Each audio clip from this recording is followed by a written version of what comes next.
back to Minds Mind tutorial. So our today's topic is Animal Kingdom, and in this Animal Kingdom the first question here is important characteristic that hemichordates share with chordates is. ऐसा कौन सा character है जो hemichordates और chordates में same होता है?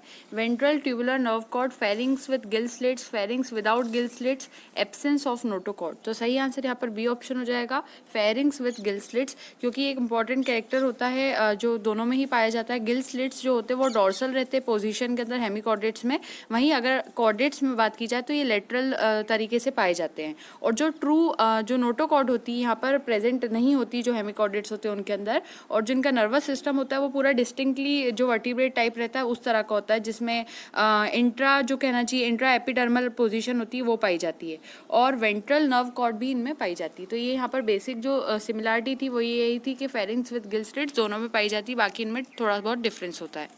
Second, which among these is the correct combination of aquatic mammals. इनमें से कौन सा एक्वेटिक मैमल्स के लिए करेक्ट कहना चाहिए कॉम्बिनेशन है? Dolphins, seals, trygon whales, dolphin seals, trygon whales, seals, dolphin, sharks.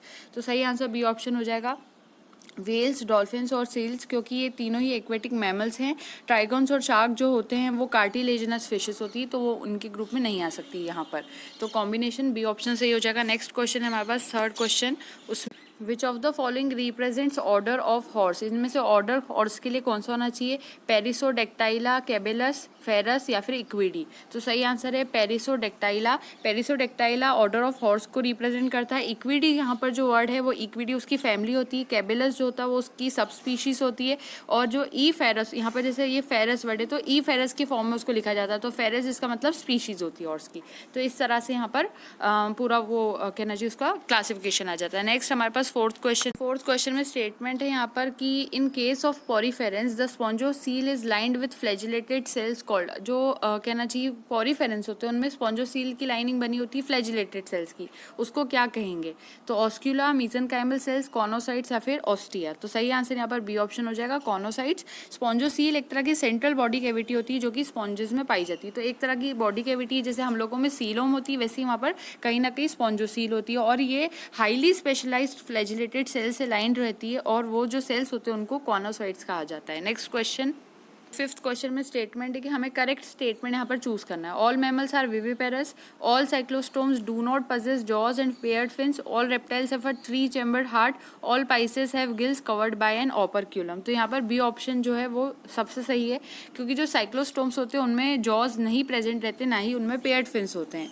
जो ऑर्निथोरिनकस होता है यानी कि हम कह सकते हैं प्लेटिपस जिसको कहा जाता है, तो ऑर्निथोरिनकस और टेकाइलोग्लोसस जो होता है ये दोनों ही जो मैमल्स होते हैं वो ओविपेरस होते हैं. तो यहाँ पर ओविपेरस हो सकते हैं. इससे यहाँ पर जो फर्स्ट वाला उसमें हमारे पास ये इसका ड्रॉबैक आ गया. फिर जो क्रोकोडाइल होता है यहाँ पर बात की गई कि सारे रेप्टाइल्स के पास 3 चैम्बर्ड हार्ट होता है, लेकिन जो क्रोकोडाइल होता है उसके पास 4 चैम्बर्ड हार्ट होता है, तो इसका भी यहाँ पर एक्सेप्शन आ गया क्रोकोडाइल से. फिर डी ऑप्शन यहाँ पर था कि जितने भी पाइसेस होते हैं उनके गिल्स कवर्ड रहते हैं ओपर्क्यूलम में, लेकिन ऐसा नहीं है, क्योंकि जो कार्टिलेजिनस फिशेस होती है एक्सेप्ट काइमेरा, काइमेरा एक और फिश होती है उसका नाम यहाँ पर लिखते हैं CHIMAERA. तो जितनी भी कार्टिलेजिनस फिशेस होती है एक्सेप्ट काइमेरा, उनके जो गिल्स होते हैं are not covered by an operculum. तो उनके गिल्स पे जो ओपर्क्यूलम होता है उसकी कवरिंग नहीं पाई जाती. तो बी ऑप्शन सही था. साइक्लोस्टोम्स का ऑलरेडी मैंने एक पूरा प्लेलिस्ट डाल रखा है, उसको आप चेक करेंगे तो साइक्लोस्टोम्स के बारे में सारी रिलेटेड इन्फॉर्मेशन वीडियो में मिल जाएगी. नेक्स्ट क्वेश्चन देख लेते हैं. Which one of the following characteristics is not shared by birds and mammals. इनमें से ऐसा कौन सा कैरेक्टरिस्टिक है जो बर्ड्स और मैमल्स शेयर नहीं करते हैं? Viviparity, warm blooded nature, ossified endoskeleton, breathing using lungs. तो सही आंसर यहाँ पर ए ऑप्शन हो जाएगा, विविपेरिटी, क्योंकि जो बर्ड्स होती है वो ओविपेरस होती है, वाइल अगर हम बात करें जितने भी मैमल्स होते हैं एक्सेप्ट ऑर्निथोरिनकस यानी कि डक बिल्ड प्लेटिपस ये जो होते हैं, और उधर देखा जाए तो इकिडना जो होता है और टेकाइलोग्लोसस जो होता है स्पाइनी एंट ईटर, ये दोनों ही विविपेरस होते हैं. तो सारी बर्ड्स ओविपेरस हो जाएगी. एक्सेप्शन हमने देखा डक बिल्ड प्लेटिपस का. वहीं अगर हम बात करें जितने भी स्पाइनी एंटीटर्स वगैरह की बात की जाए तो वो सब कैसे थे? वो विविपेरस है एक्सेप्ट इकिडना और ये सारे. तो यहाँ विविपेरिटी में उनके डिफरेंस आ जाता है. नेक्स्ट क्वेश्चन हमारे पास है seventh. which of the following characteristic features always hold true for the corresponding group of animals. इनमें से कौन सी चीज़ हमेशा ट्रू पाई जाएगी? ऑप्शन तो ऑप्शन है हमारे पास possess mouth with an upper and lower jaw, chordata, 3 chambered heart with 1 incomplete divided ventricle, reptilia, cartilaginous endoskeleton, chondrichthyes, viviparous, mammalia. तो यहाँ जो सही आंसर हो जाएगा वो होगा सी ऑप्शन, जो कि है सी ऑप्शन, ये वाला रॉन्ग है। तो सी ऑप्शन में कार्टिलेजिनस एंडोस्केलेटन, कॉन्ड्रिक्टाइज। जो फाइलम कॉर्डेटा होता है उसके अंदर जॉलेस वर्टिब्रेट्स यानी कि एनेथा और जॉर्ड वर्टिब्रेट जिनमें जॉस पाए जाते हैं दोनों ही उनमें होते हैं। नेथोस्टोमेटा और एनेथा दोनों उनमें पाए जाते हैं। एनेथा वो वाले होते हैं जिनमें जॉस एब्सेंट होते हैं और नेथोस्टोमेटा ऐसे ऑर्गेनिज्म होते हैं जिनमें जॉस प्रेजेंट होते हैं।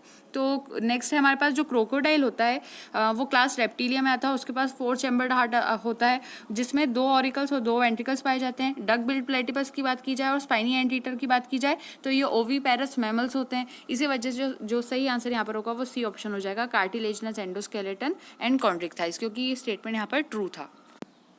Which of the following features is not present in the phylum Arthropoda, Parapodia, jointed appendages, chitinous exoskeleton, metameric segmentation? तो ये ऑप्शन सही हो जाएगा पैरापोडिया, क्योंकि पैरापोडिया जो होते हैं वो यहाँ पर एक तरह का फाइलम आर्थ्रोपोडा में फीचर्स की तरह हो सकते हैं, ना भी हो सकते हैं, और वैसे तो नहीं होते वहाँ पर। अब पैरापोडिया होते क्या, ये flattened fleshy vertical flap like outgrowths होती हैं बॉडी वॉल की, जो कि एनालिड्स में पाई जाती है, और जो लेटरल साइड्स होते हैं उनके ट्रंक सेगमेंट्स में वहाँ पर होती है। ये हॉलो स्ट्रक्चर्स होते हैं जिनके अंदर सीलोम पाई जाती है। तो कुछ इस तरह का स्ट्रक्चर होता है जिसके बीच में सीलोम होती है और वो कंटिन्यूस रहते हैं with that of true segments, trunk segments हम कह सकते हैं। और फिर ये क्या करते हैं, इनका पर्पस ये रहता है, इनके 2 पर्पस होते हैं। पहला होता है लोकोमोशन और दूसरा पर्पस इनका होता है रेस्पिरेशन। तो ये रेस्पिरेशन में भी हेल्प करते हैं और लोकोमोशन यानी एक जगह से दूसरी जगह जाने में भी हेल्प करते हैं। तो यहाँ पैरापोडिया यहाँ राइट आंसर था, क्योंकि आर्थ्रोपोडा में नहीं बल्कि वो एनालिडा में पाए जाते हैं। Next question, body having mesh work of cells, internal cavities lined with food filtering flagellated cells and indirect development are the characteristics of phylum mollusca, coelentata, protozoa, porifera। ऐसी बॉडी जिसके अंदर mesh work पाया जाता है cell का, internal cavity पाई जाती है, उसके अंदर फूड फिल्टरिंग फ्लैजिलेटेड सेल्स होते हैं और इनडायरेक्ट डेवलपमेंट भी पाया जाता है, वो कैरेक्टरिस्टिक्स होते हैं फाइलम के। तो कौन सा फाइलम यहाँ पर आ सकता है, मोलस्का, सीलेंटेटा, प्रोटोजोआ या फिर पोरीफेरा? तो डी ऑप्शन सही है, क्योंकि पोरीफेरा में ये सारी चीज़ें होती हैं। हमने पोरीफेरा को डिस्कस अभी थोड़े पहले क्वेश्चन में ही करा था। अब जो फाइलम पोरीफेरा होता है उसका दूसरा नाम होता है स्पॉन्जेस। इनमें cellular level of body organisation पाया जाता है। इसकी इनर सेल्यूलर लेयर होती है जो कि हाईली स्पेशलाइज्ड फ्लैजिलेटेड सेल्स की बनी होती है, जिनको कॉनोसाइट्स कहा जाता है। हमने पहले भी डिस्कस करा था। तो कॉनोसाइट्स उन्हें कहते हैं, या फिर कॉनोसाइट्स का दूसरा नाम होता है कॉलर सेल्स। अभी जो डेवलपमेंट होता है इस फाइलम का वो इनडायरेक्ट होता है। इसका मतलब इसके अंदर एक फ्री स्विमिंग लार्वा पाया जाता है, और फ्री स्विमिंग लार्वे का जो नाम होता है वो होता है एम्फीब्लास्टूला। हम उसको यहाँ नोट करेंगे, AMPHI, एम्फीब्लास्टूला। तो एम्फीब्लास्टूला उसके लार्वे को कहते हैं, और दूसरा नाम उसके लार्वे का होता है पेरेनकाइम्यूला। पेरेनकाइम्यूला तो स्पेलिंग है PARENCHYMULA। तो ये उसका लार्वा होता है। इनडायरेक्ट डेवलपमेंट इसी वजह से, क्योंकि यहाँ पे लार्वा इंक्लूडेड है, और डिस्पर्जल ऑफ स्पीशीज़ के अंदर पाया जाता है उसका। तो यहाँ 9 क्वेश्चन का जो सही आंसर था वो पोरीफेरा हो गया। नेक्स्ट क्वेश्चन है हमारे पास, तो metagenesis refers to, metagenesis process क्या होती है, occurrence of a drastic change in form during post embryonic development, presence of a segmented body and parthenogenetic node of reproduction, presence of different morphic forms, alternation of generation between asexual and sexual phases of organism. तो इनमें से जो सही answer है वो D option है, alternation of generation between asexual and sexual phases of an organism. जो metagenesis होता है उसमें बेसिकली होता क्या है, जो जनरेशन होती है उसमें एक अल्टरेशन आ जाता है जो कि एसेक्सुअल और सेक्सुअल फेसेस के बीच में होता है ऑर्गेनिज्म के। और जो ओबेलिया होता है एक ऑर्गेनिज्म सीलेंट्रेट में, तो उसके अंदर ये चीज़ पाई जाती है। जो पॉलिप्स होते हैं वो रिप्रोड्यूस करते हैं एसेक्सुअली, और जो वहाँ मेड्यूसे का जो उनका स्ट्रक्चर होता है वो रिप्रोड्यूस करता है सेक्सुअली। तो जो पॉलिप्स होंगे वो कैसे करेंगे, वो करेंगे एसेक्सुअली, और वहीं जो मेड्यूसे होंगे वो रिप्रोड्यूस करेंगे सेक्सुअली। एसेक्सुअल रिप्रोडक्शन और सेक्सुअल रिप्रोडक्शन का डिफरेंस ये होता है कि एसेक्सुअल रिप्रोडक्शन में फर्टिलाइजेशन इन्वॉल्व नहीं होता, और सेक्सुअल रिप्रोडक्शन में फर्टिलाइजेशन इन्वॉल्व होता है, और गैमेट्स फॉर्मेशन भी उधर नहीं पाया जाता है, इधर पाया जाता है। तो ये एक डिफरेंस था, और बाकी के ये जो पॉइंट्स थे वो यहाँ पर ट्रू नहीं थे। तो ये हमारे 10 क्वेश्चन से। नेक्स्ट क्वेश्चन, तो 11th क्वेश्चन में स्टेटमेंट है a jawless fish which lays eggs in fresh water and whose ammocoetes larva after metamorphosis return to the ocean. एक ऐसी जॉलेस फिश जो कि एग्स को ले करती है, फ्रेश वाटर में रहती है और उसके लार्वे का नाम एमोसीड होता है, और मेटामॉर्फोसिस जब उनके लार्वे का हो जाता है तो वो ओशन के अंदर आ जाते हैं, तो फ्रेश वाटर से ओशन की तरफ चले जाता है उसका लार्वा। अब यहाँ पर क्वेश्चन है कि नियोमाइक्सिन फिश होना चाहिए या फिर एप्टेट्रेटस, पेट्रोमाइजन या फिर माइक्सिन होना चाहिए। तो बी ऑप्शन सही है, Petromyzon is the right answer. Petromyzon का दूसरा नाम होता है लेम्प्रे, ये क्लास साइक्लोस्टोमेटा के अंदर आते हैं जो कि फाइलम कॉर्डेटा में होता है। ये एक तरह की जॉलेस फिश होती है जो अपने एग्स को फ्रेश वाटर में ले करती है। जब एग्स हैच कर जाते हैं 3 वीक्स में करीब करीब हैचिंग होती है उनकी, तो वो माइन्यूट ट्रांसपेरेंट लार्वे की तरह दिखाई देते हैं जिसको एमोसीड कहा जाता है। जब इनका मेटामॉर्फोसिस हो जाता है तो ये जो यंग लैम्प्रेज होते हैं वो सी तक यानी ओशन तक चले जाते हैं, जहाँ पर फिर से वो 3 से 4 साल तक रहते हैं जब तक उनमें मैच्योरिटी ना आ जाए। जब वहाँ पर उन्हें मैच्योरिटी आती है तो फिर से वो स्ट्रीम्स की तरफ लौट आते हैं, रिवर्स की तरफ लौट आते हैं, यानी फ्रेश वाटर के पानी में आ जाते हैं। फिर वहाँ पर उनकी स्पॉनिंग करते हैं वो, और वहीं पर उनकी डेथ भी होती है। स्पॉनिंग में उनका रिप्रोडक्शन वगैरह का पूरा प्रोसेस वो वहीं परफॉर्म करते हैं, फिर उनकी डेथ होती है। फिर उसके बाद बात होती है कि जो इनके गॉनेट्स रहते हैं वो मैच्योर हो जाते हैं किसी भी टाइम पर, लेकिन जो एडल्ट्स रहते हैं वो रिवर्स में कहना चाहिए स्पॉनिंग के लिए लौटेंगे, उससे पहले पहले उसका डेवलपमेंट होना जरूरी होता है।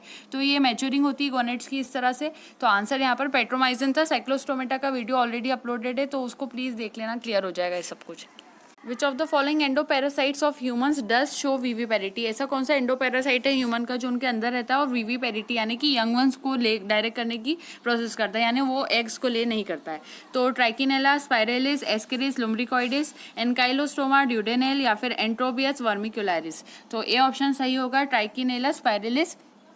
ये एक तरह का माइन्यूट नेमेटोड होता है, पैरासाइट होता है जो कि विविपेरिटी शो करता है, यानी कि जो लाइव यंग वंस होते हैं जो कि जिनको हम लार्वे कह सकते हैं बल्कि वो एग्स नहीं होते उनको ले करता है या फिर उनको बर्थ देता है। अब जो एडल्ट्स होते हैं ये टी स्पाइरेलिस के, वो ह्यूमन के स्मॉल इंटेस्टाइन के अंदर रहते हैं और इनकी जो फीमेल्स होती है वो लार्ज नंबर ऑफ लार्वे वहीं पर प्रोड्यूस करती है। अब ये जो लार्वे रहते हैं फिर वो क्या करते हैं, वो जो इंटेस्टाइन होती है स्मॉल इंटेस्टाइन उसमें छोटे छोटे छेद टाइप के स्ट्रक्चर्स करते हैं, कर देते हैं और एक डिजीज कॉज करते हैं जिसको ट्राइकिनोसिस कहा जाता है या फिर ट्राइकिनियासिस कहा जाता है। इसके जो सिम्टम्स होते हैं उसमें diarrhoea, nausea, vertigo, pain in limbs, fever, इस तरह की चीज़ें हो सकती है। और जब ह्यूमंस इससे इन्फेक्ट होता है तो वो इसलिए होता है क्योंकि उसने इम्परफेक्टली कुक्ड मीट खाया होता है जो कि जिसके अंदर ऑलरेडी पैरासाइट के लार्वल सिस्ट पाए जाते हैं। तो ए ऑप्शन यहाँ पर सही था। 13 क्वेश्चन में स्टेटमेंट है, इसमें से correct combination without any exception कौन सा है। तो कैरेक्टर्स और इधर क्लास दिए गए, sucking and circular mouth, jaws absent, integument without scales, paired appendages, class है cyclostomata, body covered with feathers, skin moist, glandular, 4 limbs, 4 form wings, lungs with air sacs, aves यानी कि birds, mammary glands, hair on body, pinnae, 2 pairs of limbs, mammalia, mouth ventral, gills without operculum, mouth ventral, gills without operculum, skin with placoid scales, persistent notochord chondrichthyes. तो इसमें से पूछा गया है correct combination कौन सा है। तो इसमें से सारी जो ऑप्शन है वो करेक्ट हैं क्योंकि जो साइक्लोस्टोम्स होते हैं वो भी पेयर्ड अपेंडेजेस शो करते हैं, उनके अंदर भी ये चीज़ होती है। और जो स्किन होती है एव्स की वो ना ही मॉइस्ट होती है ना ही वो ग्लैंडुलर होती है, उनमें सिर्फ प्रीन नाम का ग्लैंड पाया जाता है, प्रीन। तो पी से स्टार्ट होता है, PREEN, प्रीन ग्लैंड इनमें पाया जाता है। जो जैसे ग्रीन वर्ड होता है उसकी जगह जी की वजह हमने पी लगा दिया है। तो प्रीन ग्लैंड इनमें पाया जाता है जो कि इनकी बेस ऑफ टेल के पास होता है। और कॉन्ड्रिक्टाइज जो मेंबर्स होते हैं उनके अंदर गिल्स रहता है विदाउट ओपरक्यूलम एक्सेप्ट काइमेरा नाम की मछली में। प्रोटोथीरियन मैमल्स जो होते हैं उनके अंदर ईयर पिन्ने पाए जाते हैं। और एक्वेटिक मैमल्स जो होते हैं उनके अंदर हाइंड लिम्स एब्सेंट होते हैं, वो जैसे कि वेल्स और डॉल्फिन जो होती है वो मैमल्स होती हैं और इनके अंदर हाइंड लिम्स एब्सेंट होते हैं। तो ये वाली चीज़ यहाँ पर थी, लेकिन यहाँ पर जितने भी ऑप्शन थे, सॉरी ये एक भी ऑप्शन यहाँ पर करेक्ट नहीं था, मुझे ये कहना था, ये सारी ऑप्शन यहाँ पर रॉन्ग थे। मैंने शुरू में सही कह दिया गलती से, तो ये सारी रॉन्ग थे यहाँ पर। नेक्स्ट क्वेश्चन देख लेते हैं। Flying animals is not viviparous, इनमें से कौन सा एनिमल विविपेरस नहीं है। Platypus, flying fox, bat, whale या फिर एलिफेंट। तो विविपेरस एग जो है वो ले नहीं करते बल्कि यंग वंस को ले बर्थ देते हैं। तो यहाँ सही आंसर है प्लेटिपस। डक बिल्ड प्लेटिपस पूरा नाम होता है, ये एक तरह का एग लेइंग मैमल होता है जो कि रिवर्स जो होती है ईस्टर्न ऑस्ट्रेलिया की और टेस्मेनिया की वहाँ पाया जाता है। ये एक तरह का बीवर होता है जो कि मोनोट्रीम होता है, 50 से 60 सेंटीमीटर तक लॉन्ग हो सकता है और अच्छे से पानी के अंदर अडेप्टेड रहता है रहने के लिए। ये 2 एग्स एट ए टाइम देता है और यहाँ जो फीमेल रहती है वो जो एग रहता है उसके आसपास अपने आप को कर्ल कर लेती है और उसका जो इंक्यूबेशन है उसको परफॉर्म करती है और इनएक्टिव रहती है इतने 2 वीक्स के टाइम तक के लिए, जब तक कि वो इंक्यूबेशन कर रही होती है एग्स का। और जब न्यूली यंग जो यंग वंस उस एग में से बाहर आ जाते हैं, हैच हो जाता है जब एग, तो वो इमेच्योर होते हैं, नेकेड होते हैं, ब्लाइंड होते हैं और करीब करीब 2.5 सेंटीमीटर्स तक लॉन्ग हो सकते हैं। तो ये पूरी इन्फॉर्मेशन प्लेटिपस की थी और प्लेटिपस एक तरह का मैमल भी होता है, तो एग लेइंग मैमल उसी को कहा जाता है, प्लेटिपस को। नेक्स्ट क्वेश्चन है हमारे पास, Which of the following characteristics is mainly responsible for diversification of insects on land? Exoskeleton, segmentation, eyes या फिर बायोलेटरल सिमेट्री। ऐसा कौन सा कैरेक्टरिस्टिक है जिसकी वजह से इंसेक्ट का डाइवर्सिफिकेशन लैंड पर रिस्पॉन्सिबल होता है? तो यहाँ ऑप्शंस थे हमारे, तो सही आंसर यहाँ पर ए ऑप्शन है एक्सोस्केलेटन, क्योंकि एक्सोस्केलेटन ही उनके अंदर ज़्यादातर पाया जाता है और ये क्यूटिकल का बना होता है और ये इंसेक्ट्स को इनेबल करता है जिससे कि वो लैंड के ऊपर रह सके और वो डाइवर्सिफाई भी करता है, उन्हें ऑलमोस्ट जितने भी हैबिटेट्स होते हैं वो उनमें रह सके। तो लैंड के साथ साथ दूसरे हैबिटेट्स पे भी रहने के लिए एक्सोस्केलेटन ही रिस्पॉन्सिबल है कहीं ना कहीं, और वो उनको प्रोटेक्शन देता है, सपोर्ट देता है, साथ में वो उन्हें डेसिकेशन जो सूखने की प्रोसेस होती है उससे भी प्रिवेंट करता है। तो exoskeleton was the right answer. Question number 16 हमारे पास जो है उसका स्टेटमेंट है, select the tax on mentioned that represents both marine and fresh water species. ऐसा कोई सा टेक्सॉन यहाँ से सिलेक्ट करना है जिसमें मराइन और फ्रेश वाटर स्पीशीज दोनों आ जाए। Echinoderms, Ctenophora, cephalochordata, Cnidaria. मैंने थोड़ा टिक अजीब तरह से कर दिया क्योंकि ऑलरेडी टिक दिख रहा है वो, तो उसको क्लीन करते हैं। तो सही आंसर यहाँ पर हो जाएगा निडेरिया, क्योंकि जो निडेरियंस होते हैं, निडेरिया उनको कहा जाता है। तो जो निडेरियंस होते हैं वो सेक लाइक एनिमल्स होते हैं, यानी कि एक तरह से उनमें थैली प्रेजेंट होती है जो कि एक्वेटिक हो सकते हैं और ये मोस्टली मराइन होते हैं, एक्सेप्ट अ फ्यू लाइक, जैसे कि कुछ और भी फ्यू हैं जो मराइन के अलावा भी यहाँ पर शो हो सकते हैं। तो कुछ ऐसे हो सकते हैं जो फ्रेश वाटर हो सकते हैं। और ये जो ऑर्गेनिजम्स होते हैं सिंपलेस्ट ऑर्गेनिजम्स होते हैं क्योंकि इनमें टिश्यू लेवल ऑफ ऑर्गेनाइजेशन पाया जाता है। अब जो मेंबर्स होते हैं टीनोफोरा के, सिफेलोकॉर्डेटा के और इकाइनोडर्मेटा के, इन तीनों की अगर बात की जाती है यहाँ पर, ये जो तीनों भी यहाँ पर मेंशन थे, टीनोफोरा, सिफेलोकॉर्डेटा और इकाइनोडर्म्स, ये एक्सक्लूसिवली मराइन होते हैं, यानी पूरी तरह से मराइन होते हैं। लेकिन निडेरिया में फ्रेश वाटर प्लस मराइन दोनों हो सकते हैं। तो 16 का डी ऑप्शन राइट था। नेक्स्ट क्वेश्चन है हमारे पास, तो 17 में स्टेटमेंट कह रहा है कि which one of the following living organisms completely lacks a cell wall. इनमें से ऐसा कौन सा लिविंग ऑर्गेनिज्म है जिसमें पूरी तरह से सेल वॉल एब्सेंट होती है? Cyanobacteria. Other options are sea fan, gorgonia, saccharomyces, blue green algae. तो राइट आंसर यहाँ पर बी ऑप्शन है, गोर्गोनिया, क्योंकि सी फैन इसको कहा जाता है क्योंकि एक एनिमल है जो कि फाइलम सीलेंट्रेटा से बिलोंग करता है और इन सारे एनिमल्स के अंदर सेल वॉल एब्सेंट होती है। तो sea fan is the right answer. Next question देख लेते हैं। तो 18 में है statement, planaria possesses high capacity of. Planaria में कौन सी कैपेसिटी होती है? Metamorphosis, regeneration, alternation of generation, bioluminescence. Common question है बहुत, बी ऑप्शन सही है, रीजनरेशन। प्लानेरिया जो होता है उसमें हाई डिग्री रीजनरेशन की पाई जाती है। इसमें एपीमॉर्फोसिस जो कि जैसे कि जो मिसिंग पार्ट्स होते हैं बॉडी के वो फॉर्म हो सकते हैं, और जो मॉर्फोलेक्सिस होता है यानी कि जो होल बॉडी है वो पूरी तरह से रीजनरेट हो जाए। ये मॉर्फोलेक्सिस और एपीमॉर्फोसिस दोनों ही चीज़ें रीजनरेशन के टाइप्स होते हैं। तो ये दोनों ही चीज़ें प्लानेरिया में पाई जाती है। और एक चीज़ और मॉर्फोलेक्सिस में कि एक छोटा सा फ्रेगमेंट भी अगर बॉडी का होगा, अगर छोटा सा टुकड़ा भी बॉडी का होगा तो भी वो पूरा नया ऑर्गेनिज्म बना ले तो उसको मॉर्फोलेक्सिस बोलते हैं। और अगर फॉर एग्जांपल कोई एक बॉडी पार्ट में कोई प्रॉब्लम है, उस बॉडी पार्ट को वो ग्रो कर रहा है, पूरी बॉडी को ग्रो नहीं कर रहा, तो ऐसे रीजनरेशन को एपीमॉर्फोसिस कहा जाता है। हमारे पास 19th क्वेश्चन है, उसका स्टेटमेंट है, marine cartilaginous fish that can produce electric current is. ऐसी मराइन कार्टिलेजनस फिश जो कि करंट प्रोड्यूस कर सकती है, प्रिस्टिस, ट्राइगॉन, टॉर्पेडो, स्कोलियोडॉन। तो यहाँ सही आंसर बी ऑप्शन है, टॉर्पेडो। टॉर्पेडो एक बॉटम लिविंग मराइन फिश होती है, नीचे पानी के जो सतह होती है उसके करीब वो स्विम करती है, जिसमें से इलेक्ट्रिसिटी को डिस्चार्ज किया जाता है। और इसकी जो इलेक्ट्रिसिटी रहती है अगर उसकी बात करते हैं हम, तो वो पूरी तरह से सफिशिएंट रहती है जिससे कि अपने प्रेस को, स्मॉल फिशेस को स्टन कर सके। और जो पेयर होता है इसके अंदर इलेक्ट्रिक ऑर्गन का, वो कुछ जो डॉर्सल साइड होती है उस पर सिचुएटेड होता है, जो ट्रंक रीजन होता है बेसिकली वहाँ पर। और जो इलेक्ट्रिक ऑर्गन्स रहते हैं वो मॉडिफाइड लेटरल मसल प्लेट्स होती है जो कि इनर्वेटेड होती है क्रेनियल नर्व्स के साथ। तो ये मैंने थोड़ा सा एक्स्ट्रा बताया। ये 19th क्वेश्चन था। नेक्स्ट देख लेते हैं। सो 20th में स्टेटमेंट है, which of the following are correctly matched with respect to the taxonomic classification. इनमें से ऐसी कौन सी जो ऑप्शन है वो करेक्टली मैच्ड है। हाउस फ्लाई, बटरफ्लाई से या सिल्वर फिश जो होती है ये सब इंसेक्टा में आएगी। Spiny ant eater, sea urchin, sea cucumber, echinodermata, cucumber यहाँ पर आ जाता है। फिर फ्लाइंग फिश, कटल फिश जो कि पाइसेस सिल्वर फिश में आ जाती है। Centipede, millipede, spider, scorpion insecta के अंदर आ जाते हैं। तो ये सब में से कौन सा सही होगा? तो ए ऑप्शन यहाँ पर सही होगा, हाउस फ्लाई, बटरफ्लाई, इंसेक्टा, सी फ्लाई, सिल्वर फिश। जो स्पाइनी एंट ईटर होता है उसका दूसरा नाम इकिडना होता है, जो एक तरह का प्रोटोथीरियन होता है और प्रोटोथीरियन मैमल होता है, पूरी तरह से मुझे यहाँ ये बताना जरूरी है। सी अर्चिन्स और सी क्यूकम्बर्स जो होते हैं वो इकाइनोडर्म्स होते हैं। सिल्वर फिश जो होती है वो उसका दूसरा नाम लेपिज्मा होता है। बेसिकली यहाँ पर मैं लिखती हूँ लेपिज्मा,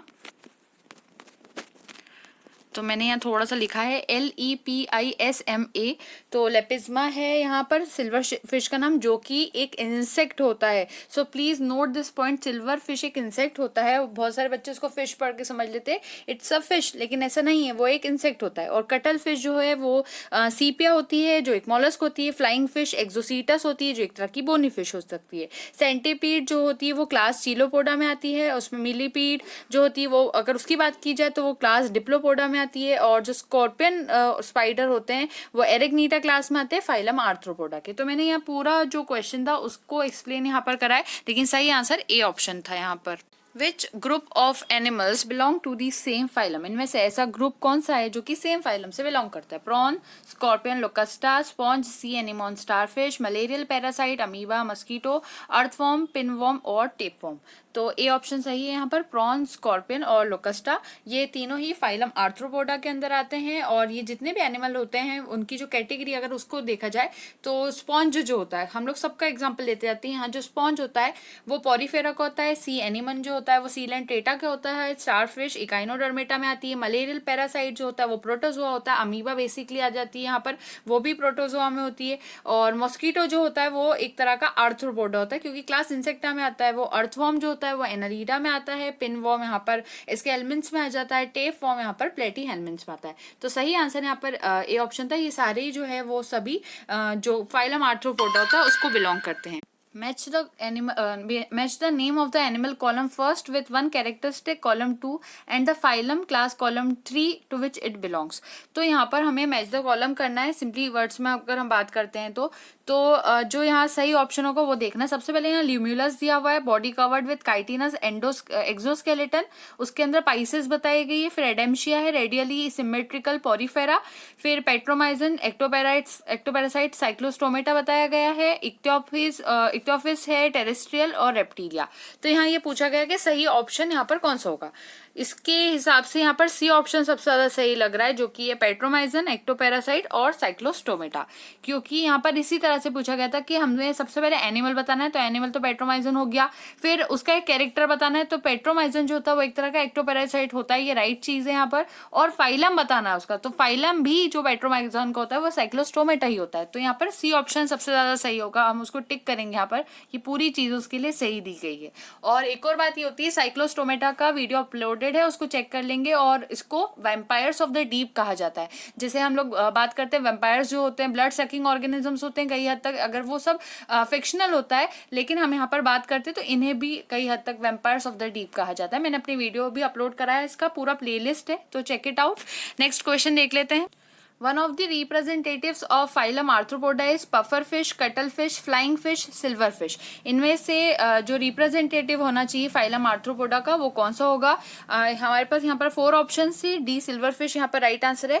फाइलम आर्थ्रोपोडा जो होता है वो लार्जेस्ट फाइलम होता है एनिमीलिया का, जिसके अंदर सारे इंसेक्ट्स आ जाते हैं। और जो एग्जाम्पल होते हैं इसमें एपी, सिल्क वॉर्म, लेसीफर, सिल्वरफिश, लेपिज्मा जिसको कहते हैं हम लोग, अभी हमने डिस्कस करा, लोकस एटसेट्रा सभी आ जाते हैं। पफरफिश एंड फ्लाइंग फिश की बात करें, फ्लाइंग फिश का दूसरा नाम एक्सोसीटस होता है, ये सुपर क्लास स्पाइसेस से बिलोंग करती है। और जो कटल फिश होती है जिसका दूसरा नाम सीपिया होता है वो मोलस्का को बिलोंग करती है। तो यहाँ पर हमने ओवरऑल इन्फॉर्मेशन भी देखी, लेकिन सही आंसर यहाँ पर डी ऑप्शन था, तो silver fish is the correct answer. Next, so in 24th the statement is characteristics of class reptilia. हमें कैरेक्टर्स बताने क्लास रेप्टिलिया के, तो पहला है A option, body covered with moist skin which is devoid of scales, the year is represented by a tympanum, alimentary canal, urinary and reproductive tracts open into a common cloaca. तो ये बताया गया है कि ऐसी बॉडी जो कि moist skin से कवर्ड है, तो यही ऑप्शन गलत हो जाता है क्योंकि क्लास रेप्टिलिया की स्किन मॉइस्ट नहीं होती। नेक्स्ट क्वेश्चन ऑप्शन है यहाँ पर, fresh water animals with bony endoskeleton, air bladder to regulate buoyancy. तो ये भी थोड़ा हद तक देख सकते हैं। नेक्स्ट ऑप्शन देखते हैं पहले, marine animals with cartilaginous endoskeleton, body covered with placoid scales, या फिर body covered with dry and cornified skin, scales over the body are epidermal, they do not have external ears. तो ये right answer है D option, क्योंकि उनकी skin पूरी तरह से ड्राई होती है और वो क्रॉलिंग करते हैं। तो जो ऑर्गेनिज्म क्रॉल करेंगे, रेंगने के ऑर्गेनिज्म कहा जाता है, रेंगते हैं जमीन के ऊपर, तो उनकी स्किन को हार्ड होना जरूरी है, मॉइस्ट नहीं हो सकती वो, ना ही वो सॉफ्ट हो सकती है। तो डी ऑप्शन यहाँ पर सही हो जाएगा। रेप्टाइल्स जो होते हैं वो फर्स्ट क्लास होती है वर्टिब्रेट्स की, जो कि फुल्ली अडेप्टेड होती है लाइफ जीने के लिए ड्राई प्लेसेस जो कि लैंड पर होते हैं उनके अंदर। और जो कैरेक्टर्स होते हैं रेप्टाइल्स के, वो कॉम्बिनेशन होते हैं जो कि फिश और एम्फीबियंस दोनों के होते हैं, और बर्ड्स और मैमल्स की भी एक तरह से कह सकते हैं। तो इस तरह से ये यहाँ पर चीज आ जाती है। और जो एक्सोस्केलेटन होता है इनका, वो हॉर्नी एपिडर्मल स्केल्स का बना होता है, शील्ड्स, प्लेट्स और स्क्यूटिस का बना होता है। इनकी स्किन ड्राई होती है, कॉर्निफाइड होती है और डिवॉइड ऑफ ग्लैंड्स होती है। रेप्टाइल्स के अंदर एक्सटर्नल ईयर्स नहीं पाए जाते हैं और इनमें इमूवेबल आईलिड्स पाई जाती है। तो ये सारी चीजें यहाँ पर थी जो हमें डिस्कस करना जरूरी होती है। नेक्स्ट क्वेश्चन, तो हमारे पास यहाँ पर स्टेटमेंट है 25th के अंदर कि विच of the following groups of animals reproduces only by sexual means. इनमें से कौन सा ऐसा ऑर्गेनिज्म है जो सिर्फ सेक्सुअल मीन से ही रिप्रोड्यूस कर सकता है? Cnidaria, protozoa, Porifera, Ctenophora. So Ctenophora is the right answer. Ctenophora जो होता है या फिर टीनोफोर्स कह सकते हैं, ये ए सेक्सुअल रिप्रोडक्शन इनमें पूरी तरह से एब्सेंट होता है। ये मोनोइशियस होते हैं। मोनोइशियस का मतलब होता है बाइसेक्सुअल होते हैं, और फर्टिलाइजेशन इनका जनरली एक्सटर्नल होता है, बाहर की तरफ होता है। निडेरिया की अगर यहाँ पर बात करी जाए तो वो ए सेक्सुअल रिप्रोडक्शन शो करता है, क्योंकि हम निडेरिया को डिस्कस कर रहे हैं अब। तो निडेरिया ए सेक्सुअल रिप्रोडक्शन शो करता है जिसके अंदर बडिंग आ जाती है, और ये पॉलिप्स के अंदर पाया जाता है। और इसका जो सेक्सुअल रिप्रोडक्शन होता है वो मेड्यूसा के फॉर्म में पाया जाता है। तो दोनों ही ए सेक्सुअल और सेक्सुअल रिप्रोडक्शन पाए जा रहे हैं यहाँ पर। पॉरीफेरा में भी, स्पॉन्जेस जिनको कहते हैं, उनमें भी दोनों रिप्रोडक्शन आ जाते हैं। ए सेक्सुअल रिप्रोडक्शन बडिंग के फॉर्म में शो करता है वो, और गेम्यूल्स के फॉर्म में।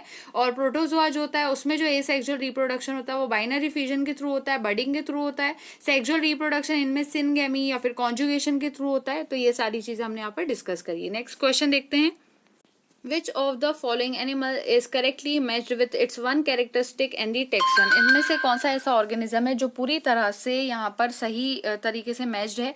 तो हमारे ऑप्शंस जो है वो कुछ इस तरह है। पहला है millipede, chord, ventral nerve, arachnida, sea anemone, triploblastic cnidaria, silver fish, pectoral and pelvic fins, chordata, duck billed platypus, oviparous mammalia. So see how they are confusing here us. तो यहाँ पर ये क्या कर रहे हैं, सिल्वर फिश को इस तरह से शो कर रहे हैं जैसे कि उसमें फिन्स पाए जाएंगे, जबकि वो पूरी तरह से गलत है। Because silver fish is an insect, वो एक तरह का इंसेक्ट होता है, ना कि वो एक तरह के फिश होती है। सो यहाँ पर कंफ्यूज हमें नहीं होना। सी तो पूरी तरह से रॉन्ग होने वाला है। यहाँ करेक्टली मैच हमसे पूछा गया है, तो सही आंसर यहाँ पर जो होगा वो डी ऑप्शन हो जाएगा, जो कि है डक बिल्ड प्लेटिपस, ओवीपेरस और मैमेलिया। क्योंकि ये अकेला एक एग लेइंग मैमल होता है, ओवीपेरस भी और मैमल भी, क्योंकि जनरली मैमल्स यंग वंस को बर्थ देते हैं, लेकिन ये एग को ले करता है। तो यहाँ पर डी ऑप्शन सही हो जाता है। डक बिल्ड प्लेटिपस ओवीपेरस होता है, क्लास मैमेलिया में आता है। मिलीपीड की बात की जाए तो वो क्लास डिप्लोपोडा में आता है। तो वहां वो पॉइंट उसका गलत जा रहा था, वो डिप्लोपोडा उन्होंने वहां मेंशन नहीं किया था। फिर उसके बाद जो सी एनिमल होता है उसके अंदर 2 जर्म लेयर्स पाई जाती है, जिस वजह से उसको डिप्लोब्लास्टिक कहा जाता है। यहाँ ट्रिप्लोब्लास्टिक मेंशन्ड है, जो कि अगेन रॉन्ग हो जाता। सिल्वर फिश का दूसरा नाम लेपिज्मा होता है, और वो एक तरह का नॉन कॉर्डेटा होता है, और वो एक तरह का इंसेक्ट होता है। तो वही चीज यहाँ पर थी। तो D option is the right answer. So sharks and dog fishes differ from skates and rays because, जो शार्क्स और डॉग फिशेज होती है वो डिफर करती है स्केटीज और रेज के फॉर्म में। क्यों? तो gill slits are ventrally placed, head and trunk are widened considerably, distinction demarcation between body and tail, their pectoral fins distinctly marked off from cylindrical bodies. तो यहाँ सही आंसर हो जाएगा D option, their pectoral fins distinctly marked off from cylindrical bodies. जो sharks और dog fishes होती है उनकी सिलेंड्रिकल बॉडीज होती है, लेकिन जो स्केटीज और रेज होती हैं वो उनके पेक्टोरल फिन्स पे फ्यूज्ड रहती है, तो इस वजह से एक विंग लाइक अपीयरेंस उन पे देखने को मिलता है, और वो and are not distinct from body, और वो उनकी बॉडी से डिस्टिंक्ट वे में अलग तरीके से नहीं जाता, बल्कि ऐसा लगता है वो बॉडी का ही एक पार्ट है। क्योंकि हमने देखा होगा टीवी एंड सीरियल्स में जो कार्टून्स होती है बेसिकली वहां पर ज्यादातर ऐसा शो किया जाता है। फॉर एग्जाम्पल ये वाटर है, तो जब भी कार्टून्स में उन्हें शो करना होता है कि कोई शार्क वहां पर आ रही है, तो वो एक तरह का ट्रायंगल वहां पर शो करते हैं, तो उससे हमें समझ में आ जाता है कि जरूर यहाँ पर कोई शार्क है। तो ये जो शार्क का ये वाला जो फिन होता है जो पानी के ऊपर दिखाई देता है, उसी की हम यहाँ पर बात कर रहे हैं, तो वो उसके बॉडी पार्ट की तरह दिखाई देता है। ये वाली चीज हमने यहाँ पर बताई। नेक्स्ट क्वेश्चन देखते हैं। Which one of the following is one of the paths followed by air or oxygen during respiration in the adult male Periplaneta americana as it enters the animal body? जब animal की body में ये enter करता है तो उसके लिए वो कौन सा पाथ बेसिकली लेता है? अगर उसके अंदर ऑक्सीजन एंटर करती है उसकी बात हो रही है, तो spiracle in metathorax, trachea, tracheoles, oxygen diffuses into cells, mouth, bronchial tube, trachea, oxygen enters into cells, या फिर दूसरा ऑप्शन है C. Spiracles in prothorax, tracheoles, trachea, oxygen diffuses into cells, hypopharynx, mouth, pharynx, trachea, tissues। तो ये सारे यहाँ पर option थे। अब यहाँ जो सही आंसर है वो ए ऑप्शन ही सही था। सो ए ऑप्शन यहाँ पर सही था, हम उसको टिक करते हैं। अब होता क्या है वो समझते हैं। जो रेस्पिरेटरी सिस्टम होता है वो बहुत अच्छे से डेवलप्ड रहता है कॉकरोच के अंदर, जिससे कि वो कंपनसेट कर सकता है पुअरली डेवलप्ड सर्कुलेटरी सिस्टम को। उसका सर्कुलेटरी सिस्टम अच्छा नहीं होता, रेस्पिरेटरी सिस्टम उसका अच्छा होता है। उसके रेस्पिरेटरी सिस्टम में ट्रैकिया, ट्रैक्यूल, स्पाइरिकल सभी कुछ पाया जाता है। जो मेन ट्रैंकल ट्रंक्स होते हैं वो एक्सटीरियरली बॉडी सरफेस पर खुलते हैं आकर। जो मेन ट्रैंकल ट्रंक्स है उसकी जो एक्सटीरियर पोर्शन है बॉडी सरफेस का वहां आकर खुलते हैं through 10 pairs of segmentally arrange apertures termed spiracles और स्टेगमेटा, जो कि एक तरह से अरेंजमेंट शो करते हैं 10 पेयर्स का। और ये जो यहाँ पर जो 2 पेयर यहाँ पर होते हैं स्पाइरिकल्स की, वो थोरेसिक रीजन के होते हैं between pro and mesothorax, and other between meso and metathorax. तो इस तरह से अरेंजमेंट होता है। हीमोसील जो होती है वो एक network of elastic closed end branching air tubes की तरह एक्ट करती है। और ट्रैकी जिन्हें हम कहते हैं, जो अल्टीमेट फाइनर ब्रांचेस होती है ट्रैकी की, वो ट्रैक्यूल्स बनाती है, जो कि इन कॉन्टेक्ट आ जाती है इंडिविजुअल बॉडी सेल्स के साथ, जिससे कि एक इलेबोरेट ट्रैकियल सिस्टम बनता है जो कि कैरी करता है ऑक्सीजन को डायरेक्टली बॉडी सेल से, क्योंकि सब कुछ जाके बॉडी से अटैच हो रहा है। मैं इसको डायग्रामेटिक व्यू में समझाने की कोशिश करती, पर फॉर द टाइम बिंग हमारे पास ये ऑब्जेक्टिव सीरीज है, तो मैं यहाँ ज़्यादा कुछ एक्सप्लेन नहीं कर सकती। लेकिन हाँ, जब मैं चैप्टर को एक्सप्लेन करती हूँ तो उसके अंदर मैं उसको डिटेल में ऑब्वियसली शो करूंगी, तो आप प्लीज़ उसको भी यहाँ पर काउंट करें ना, कर सकते हैं। और दूसरी बात, हम यहाँ पर मेनली ऑब्जेक्टिव के लिए ज़्यादा से ज़्यादा थ्योरी पोर्शन पर फोकस कर रहे हैं, तो मैंने थ्योरी आपको यहाँ बताई। Next question, in 29th question, ferritima and its close relatives derive nourishment from। ferritima और उसके close relatives अपना nourishment लेते हैं किससे? sugar cane roots, decaying fallen leaves and soil organic matter, soil insects, small pieces of fresh fallen leaves of maize etc।